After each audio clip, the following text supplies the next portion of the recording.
dhe shpjegoj prap, megjithëse kjo pyetje për fat të keq, po unë nuk mund të kufizoj gazetarët në pyetje, siç bën ai tjetri, se ka ashtu, nuk ka lidhje me temën që dola, po unë po ju përgjigjem.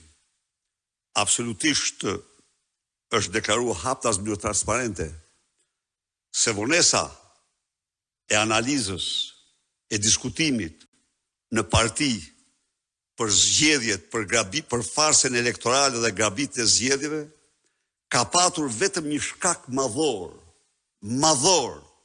dhe ky shkak ka qenë pritja për publikimin e raportit përfundimtar të OSBE ODIHR-it. Pra, ka qenë njëkohësisht përpjekja jonë e jashtëzakonshme që Edi Rama të mos ndikonte dot në ndryshimin e raportit paraprak fillestar, siç u angazhua ai me të gjithë potencialin e qeverisë së tij dhe të propagandës. Ka qenë paraqitja para publikut shqiptar dhe unidishmitar që nga data ta supozojmë 15 maj dhe mbrapa çdo ditë të fakteve, dokumentave të pakundërshtueshme, të cilat rrëzonin ose faktonin për çdo shqiptar dhe botën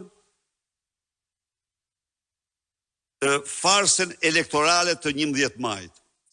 A ja dolem ne këtu? Ne ja dolem plotësisht. Tani, Sali Berisha ka deklaruar me 10 herë para shqiptarve 2 gjëra. Spari me Edi Ramën nuk ka zgjedhje. Së dyti, unë do mbroj votën. Kam deklaruar do mbroj votën. Partia Demokratike do mbroj votën. Dhe Partia Demokratike mbrojti votën. Nuk mbrojt vota me Kalashnikov. Vota u damkos si fars. U rrjeshtuar nga komuniteti ndërkombëtar një nga një. Të gjithë ata faktor antikushtetues, antidemokratik, të gjithë ato ndërhyrje që shkelen në flagrante dokumentat ndërkombëtare për zgjedhjet e lira, parimet e zgjedhjeve të lira, përdorimi të gjitha mjeteve të administratës për të grabitur zgjedhjet. Unë besoj se kjo është një rëndësie jetike, sepse një opozit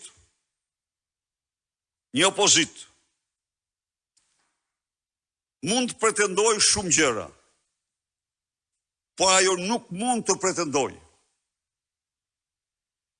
të shpall fars zgjedhjet normale. Nuk mund të pretendoj të vërë në diskutim një opozit demokratike, të vërë në diskutim legjimitetin e dal nga zgjedhjet të drejta dhe të lira.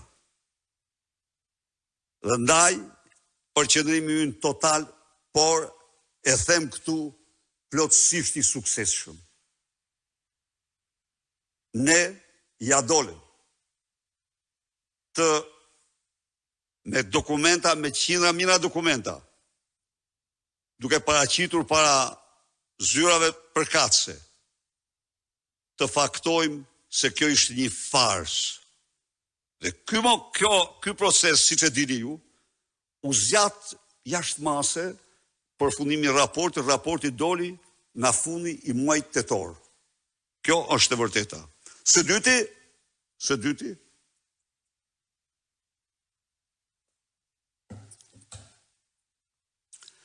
sa po u ktheva nga San Paulo, punimet e Asamblesë Përgjithshme të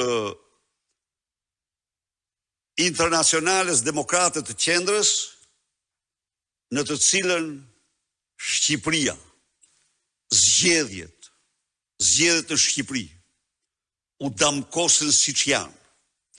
Terrori dhe dhuna politike ndaj pluralizmit mori ndërshkimin që meritoj. Narkoshteti shqiptar u shpall një rrezik jo vetëm për shqiptarët, por për rajonin dhe Europën.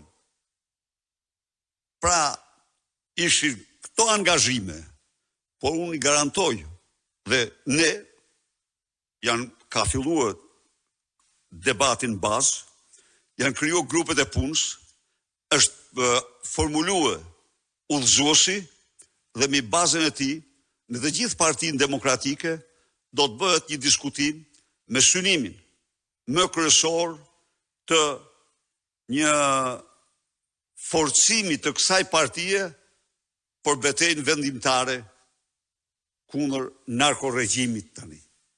Kështu që jam plotësisht i vetëdijshëm që demokratët janë e presin këtë, por tek demokratët shkohet tani me ato që thash. Zgjedhjet për fat të mirë u arrit të mos lëshoj raporti, për të mos thënë tjetër që qeveria e Shtetet Bashkuara jo që nuk i dërgoi urim, por nëpërmjet zëdhënësit tha se ato nuk ishin zgjedhje të lira. Domethënë, dhe kjo kishte vlerën e vet të veçantë, të madhe. Kjo është përgjigja dhe i garantoj antarë dhe mbështetësit se ne do angazhohemi në një proces të fuqishëm, ringritje për betejën vendimtare kundër narkoshtetit. Zoti Berisha, SPAK me akuzat e ngritura ka shkuar në paradhomën e kryeministrit Edi Rama. Sipas jush, është një